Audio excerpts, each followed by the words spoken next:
Thank you very much. I'm Ehren Osborne. Welcome to my talk. Please stick to the RFCs. Depending on how you say it, it does rhyme sometimes. But I'll do a brief intro. So I'm a penetration tester based in Leeds. I'm Dunk's owner, as you can see him there biting my foot on screen. Huge web application fan, recently Burp Suite certified. I'm a Czech team member, Welsh, originally from South Wales. And if anyone's seen my last talk, still a very big House MD fan. So, please stick to the RFCs is both my technical recommendation and plea for my sanity when testing. But before I even get into the RFCs, my annoyance in applications that don't follow them, and the vulnerabilities that I've witnessed as a result, I want to go back to November 2025, when the idea for this talk first came to me. Now, for the context, I feel like I need to kind of set the scene for you. Yeah, that's a bit better. In the Leeds CDS contingent, we love to go for coffee in the morning. And while walking, our conversations vary from tired ramblings to what tests we've been on in the week. At the time, I was walking with my manager, Josh. For context, he is a CSTL app and is usually my go-to for any app-related discussions and questions. We got to talking about the app I was testing this week and how it was nonsensical. Essentially, the main point of frustration was that the application was responding to any request I sent with a 200 OK, suggesting that my intended request was successful. However, if my request was wrong in some way, it would return JSON in the body of the response with the genuine error message. The reason for this was most likely that the front end was acting as a simple proxy for the back end to actually process the request. Does it work? I guess. Does it make fuzzing harder? Absolutely. And should the developer seek other employment? Maybe. While this wasn't something that actually affected testing, it got Josh and I into the topic of this talk, applications that don't follow the RFCs. As app testing is slightly more niche, Josh seemed excited that someone else had finally pointed out how most apps that you test don't respond in ways that should be expected in line with these RFCs. This will probably be a perfect time to address the bigger ticket item, the humble RFC. Out of curiosity here, does anyone know what the acronym RFC stands for? Comment.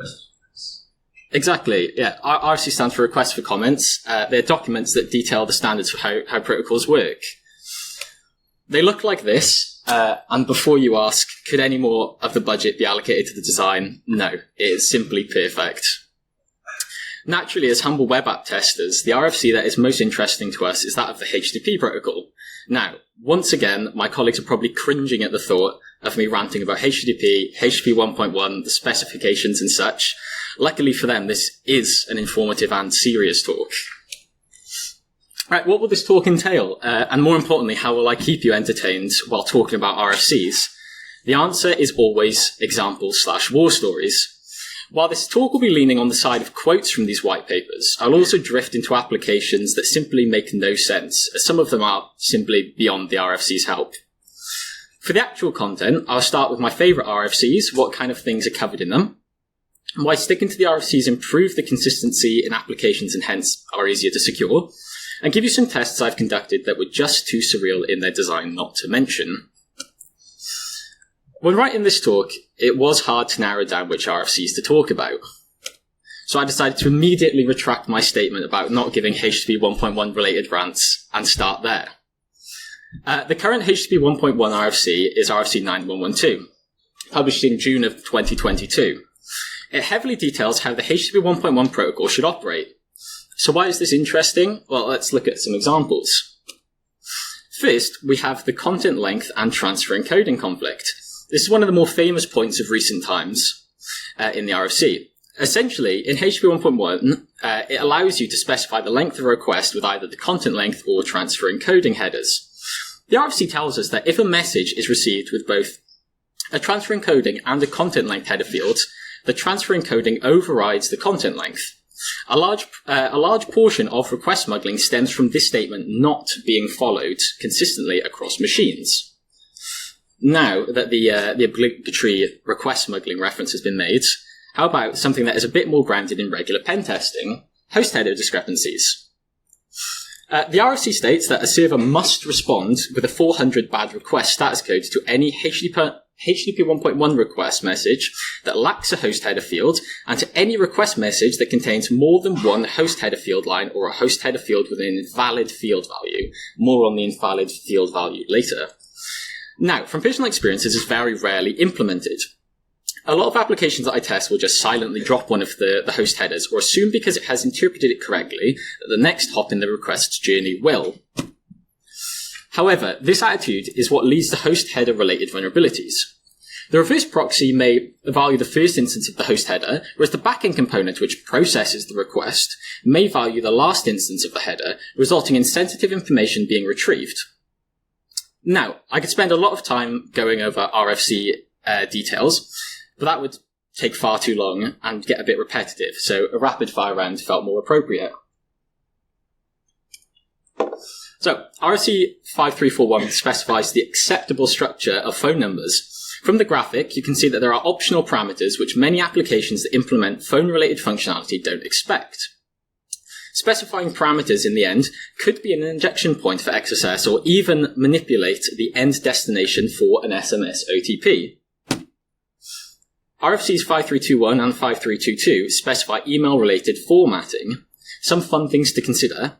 The local part of a mailbox must be treated as case-sensitive. Therefore, SMTP implementations must take care to preserve the case of mailbox local parts.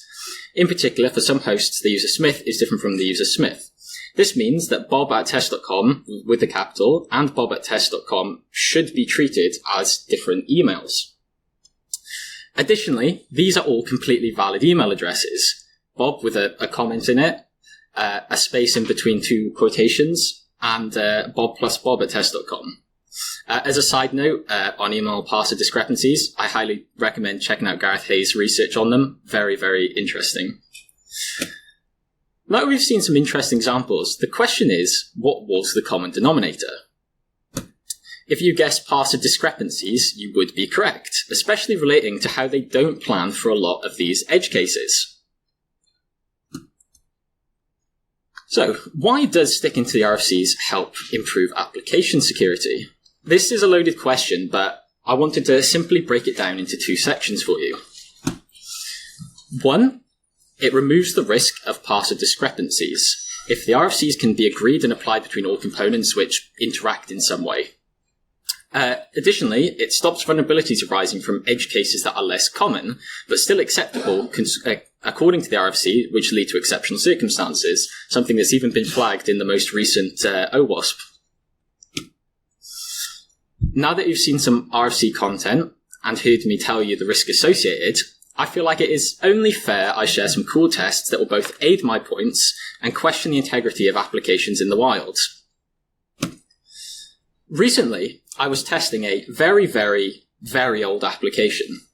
It had been tested every year, so it was quite hardened despite the old software. One thing I noticed was that the application had a link to a help document with the URL including the port, so like example :443. This struck me as a bit strange, so I decided to supply an arbitrary host header. The first thing that I tried was the classic test.com, and it was reflected. Now, this isn't risky in itself, but what else could we supply in the host header? Well, the RFC is very strict on this. As you can see, there is a set format and a list of accepted characters that can be used. So a bit of an arbitrary question here, but do you think it accepted script alert 1 script as the host header? Of course it did. It was relatively trivial to break out of the tag, as the application wasn't anticipating the need to sanitize a host header. As this is self-XSS, I bet you're wondering about the risk. My manager Nathan over there wondered the same also. The truth is, it is most likely a low, unless there is a caching server in front of it which would store the response. As it is meant to be kind of like a static login page, you could assume there is a higher chance of it being cached. However, this could not be explored during the testing window, so we'll never truly know. Moving on to a higher risk finding, which is currently pending a CVE, I was testing a piece of enterprise software where part of the functionality was to generate reports. These reports were returned as PDFs with very little actually sent in the user's request to retrieve them. Like any other request, I ran param-miner, which, after a while, returned a hidden URL parameter, MIME type. Now, for anyone that tests web apps regularly, you will associate the phrase MIME types with content types. Once again, the RFC has a strict definition. It states that the content type header field indicates the media type of the associated representation, either the representation enclosed in the message content or the selected representation as determined by the message semantics. In plain English, that means the content type labels the data format of the HTTP message body, so the other side knows what to expect and how to process it. The second arbitrary question I have is, do you think the application accepted text/HTML with 2 new lines, script alert 1 script, in a very intelligible and beautiful URL encoded format as a valid content type? Absolutely it did. There is no question about the risk here. The CRLF is a step above XSS, and such when injected into the header request, allowing you to inject headers, any malicious content that can be sent over HTTP, and at worst, response splitting. Unquestionably a high medium, if not a high. Just to warn, there is a mini rant coming here. When I reported this initially, the company that actually created the software, not the client that we were testing it for, said it was probably expected functionality. Yeah. Then they said, actually, it's not expected functionality, but since it is reflected, we don't really see any risk. The fun part about that last point was that on the same software, on the same endpoint, there was a reflected XSS vulnerability that did get assigned a CVE. So you best believe I emailed a storm back and go back to exploring the issue they did. With that last example, we come to the end of the talk. While it may seem like a boring recommendation, if there are any prospective web applications testers out there, I would highly recommend having a read of the RFCs to understand application functionality on a deeper level and discover some cool features to try on your future tests. I hope you learned something about the RFCs and that I could make them slightly more interesting than they appear. My final words of advice would probably be to please, oh please, stick to the RFCs. Thank you very much. If you do want to add me on LinkedIn, my name is Ehren Osborne. I don't think there are many more Ehren Osbornes, so thank you very much.